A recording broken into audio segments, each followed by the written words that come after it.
ശബരിമല സ്വർണ്ണക്കവർച്ച കേസിൽ തന്ത്രി കണ്ഠരര് രാജീവരുടെ മൊഴിയും ഇഡി പരിശോധിക്കും. അന്വേഷണം ഏറ്റെടുത്ത ഇഡി SITയോട് കൂടുതൽ രേഖകൾ തേടാൻ ഒരുങ്ങുകയാണ്. രേഖകൾ കൈമാറിയ ശേഷമുള്ള അന്വേഷണ പുരോഗതി വിവരങ്ങളും ഇഡി വിലയിരുത്തുന്നുണ്ട്. SIT കൈമാറിയ രേഖകളുടെ പരിശോധന ഇഡി പൂർത്തിയാക്കുകയാണ്.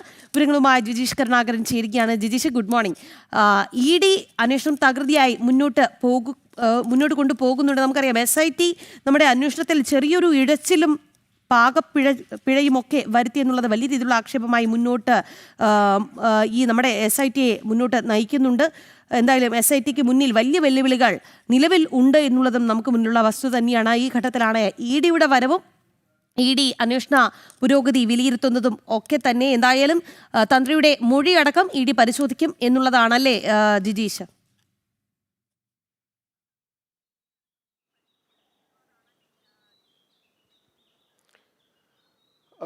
ഇതുമായി ബന്ധപ്പെട്ടുകൊണ്ട് തന്ത്രിയുടെ മൊഴി വിശദമായി പരിശോധിച്ച് തന്നെയാണ് മുന്നോട്ട് പോവുക എന്നൊരു നടപടിയിലേക്കാണ് എൻഫോഴ്സ്മെന്റ് ഡയറക്ടറേറ്റ് കടക്കുന്നത്. കാരണം നിലവിൽ ഈ കേസുമായി ബന്ധപ്പെട്ടുകൊണ്ട് പ്രധാനപ്പെട്ട വിവരങ്ങൾ പലതും അന്വേഷണ സംഘം, അതായത് മൊഴികൾ അടക്കമുള്ള വിവരങ്ങൾ എൻഫോഴ്സ്മെന്റ് ഡയറക്ടറേറ്റ് SITയിൽ നിന്ന് ശേഖരിച്ചിരുന്നു. അത് ആദ്യഘട്ടത്തിൽ അറസ്റ്റിലായ ആളുകളുടെ മൊഴികൾ, അനുബന്ധ വിവരങ്ങൾ മാത്രമാണ്. അതുമായി ബന്ധപ്പെട്ട് റിമാൻഡ് റിപ്പോർട്ടുകൾ അടക്കമുള്ള പകർപ്പുകൾ മാത്രമാണ് എൻഫോഴ്സ്മെന്റ് ഡയറക്ടറേറ്റിന് ലഭിച്ചിട്ടുള്ളത്. ഏറ്റവും ഒടുവിലാണ് തന്ത്രി കണ്ഠരര് രാജീവര് അറസ്റ്റിലാകുന്നത്. അതിന് മുമ്പായി മണിക്കൂറുകൾ നീണ്ട ചോദ്യം ചെയ്യൽ SIT നടത്തുന്നത്. അതുകൊണ്ട് തന്നെ ഈ ചോദ്യം ചെയ്യലിൽ പറഞ്ഞിരിക്കുന്ന കാര്യങ്ങൾ, കാരണം എൻഫോഴ്സ്മെന്റ് ഡയറക്ടറേറ്റിനെ സംബന്ധിച്ചിടത്തോളം വീണ്ടും ചോദ്യം ചെയ്യൽ നടപടികളിലേക്ക് കടക്കണമെങ്കിൽ, അല്ലെങ്കിൽ അതിൻ്റെ ആവശ്യമുണ്ട്, അല്ലെങ്കിൽ അത് ഏറ്റവും പ്രാധാന്യമുള്ളതാണ് എങ്കിൽ മാത്രമാണ് ചോദ്യം ചെയ്യലിലേക്ക് നേരിട്ട് കടക്കുകയുള്ളൂ. അതുകൊണ്ട് തന്നെ ഈ മൊഴി അടിസ്ഥാനമാക്കി കാര്യങ്ങൾ മുന്നോട്ട് കൊണ്ടുപോവുക, അന്വേഷണത്തെ മുന്നോട്ട് കൊണ്ടുപോവുക എന്നത് തന്നെയാണ് ഇഡി ഉദ്ദേശിക്കുന്നത്. അതിൻ്റെ ഭാഗമായിട്ടാണ് കഴിഞ്ഞ ദിവസം എടുത്ത മൊഴിയുടെ പകർപ്പ് കൂടി ഇഡി ഇതുമായി ബന്ധപ്പെട്ടുകൊണ്ട് ഇഡി അന്വേഷണം ഇമെയിൽ വഴി ആവശ്യപ്പെടാൻ ഒരുങ്ങുന്നത്. പ്രധാനമായും അതിന് ശേഷം ഇതിൽ നിരവധി മൊഴികൾ ലഭിച്ചിട്ടുണ്ട്. അതിൽ റിമാൻഡ് റിപ്പോർട്ടുകളുണ്ട്. ഒപ്പം തന്നെ ഇത് നേരത്തെ അറസ്റ്റിലായ ആളുകളുടെ ഏതാണ്ട് 6-7 പേരുടെ മൊഴിപ്പകർപ്പുകൾ പ്രത്യേക അന്വേഷണ സംഘം എൻഫോഴ്സ്മെന്റ് ഡയറക്ടറേറ്റിന് സമർപ്പിക്കുകയും ചെയ്തിട്ടുണ്ട്. എന്നാൽ അതിനുശേഷം നിരവധി അറസ്റ്റുകൾ നടന്നിട്ടുണ്ട്. ഇത് നൽകിയതിന് ശേഷവും ചില മൊഴികൾ പ്രത്യേക അന്വേഷണ സംഘം രേഖപ്പെടുത്തുകയും എല്ലാം തന്നെ ചെയ്തിട്ടുണ്ട്. അതുകൊണ്ട് തന്നെ ഈ മൊഴികൾ കൂടി പരിശോധിച്ചായിരിക്കും. പ്രത്യേകിച്ച് SITക്ക് തന്ത്രി കണ്ഠരര് രാജീവർക്കെതിരെ കൃത്യമായ തെളിവുകൾ കണ്ടെത്താൻ കഴിഞ്ഞിട്ടില്ല എന്ന ആരോപണം ശക്തമാണ്.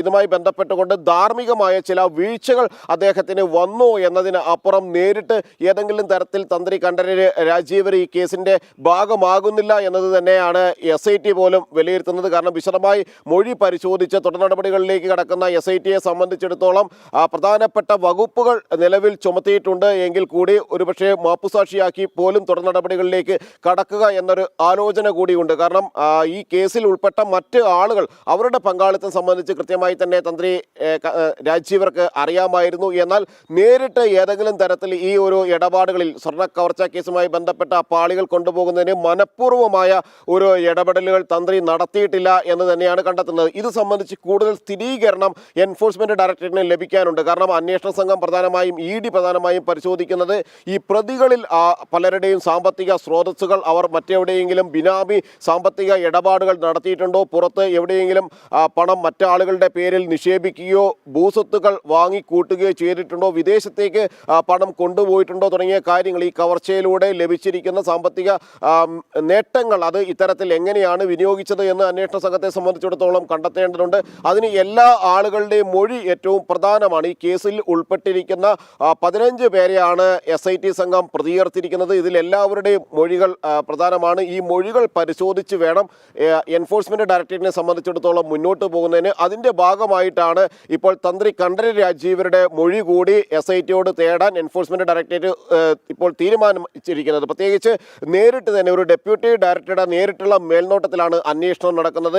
സിമി IRSനാണ് ഈ അന്വേഷണത്തിന്റെ ചുമതല ഏൽപ്പിച്ചിരിക്കുന്നത്. അന്വേഷണം ഏറ്റെടുത്തതിന് ശേഷം നിലവിൽ ലഭിച്ച മൊഴികളെല്ലാം, മൊഴിപ്പകർപ്പുകളും FIRകളും ഒപ്പം തന്നെ റിമാൻഡ് റിപ്പോർട്ടിലെ വിവരങ്ങളും എല്ലാം ഈ അന്വേഷണ സംഘം പ്രത്യേക എൻഫോഴ്സ്മെന്റ് ഡയറക്ടറേറ്റ് തന്നെ ചുമതലപ്പെടുത്തിയ ഡെപ്യൂട്ടി ഡയറക്ടറുടെ നേതൃത്വത്തിലുള്ള അന്വേഷണ സംഘം വിശദമായി പരിശോധിക്കുകയാണ്. എന്നാൽ തുടർന്ന് അന്വേഷണം മറ്റ് ആളുകളെ ചോദ്യം ചെയ്യുമ്പോൾ, പ്രത്യേകിച്ച് ഇനി ഉണ്ണികൃഷ്ണൻ പോറ്റിയെ ചോദ്യം ചെയ്യേണ്ടവരുടെ പട്ടികയിൽ എൻഫോഴ്സ്മെന്റ് ഡയറക്ടറേറ്റ് ഡയറക്ടറേറ്റ് ഉൾപ്പെടുത്തിയിട്ടുണ്ട്. ഒപ്പം തന്നെ മുൻ മന്ത്രി കടകംപള്ളി സുരേന്ദ്രനെ ചോദ്യം ചെയ്യേണ്ടവരുടെ പട്ടികയിൽ എൻഫോഴ്സ്മെന്റ് ഡയറക്ടറേറ്റ് ഉൾപ്പെടുത്തിയിട്ടുണ്ട്. എന്നാൽ തന്ത്രി അടക്കമുള്ള ആളുകൾ, പിന്നീട് ഈ കേസിന്റെ ഭാഗമായ ആളുകൾ, അവരുടെ പങ്കാളിത്തം പരിശോധിച്ച് മാത്രമായിരിക്കും നേരിട്ട് ED ഇവരെ ചോദ്യം ചെയ്യുകയുള്ളൂ എന്നതുകൊണ്ട് തന്നെയാണ് ഈ മൊഴിപ്പകർപ്പുകൾ പരിശോധിച്ചുകൊണ്ട് ഓരോരുത്തരുടെയും പങ്കാളിത്തം പരിശോധിച്ച് തുടർ നടപടിയിലേക്ക് കടക്കുക എന്നൊരു തീരുമാനത്തിലേക്ക് ഇപ്പോൾ ED എത്തിയിട്ടുള്ളത്. രാഗി, ശരി ജിജീഷ്.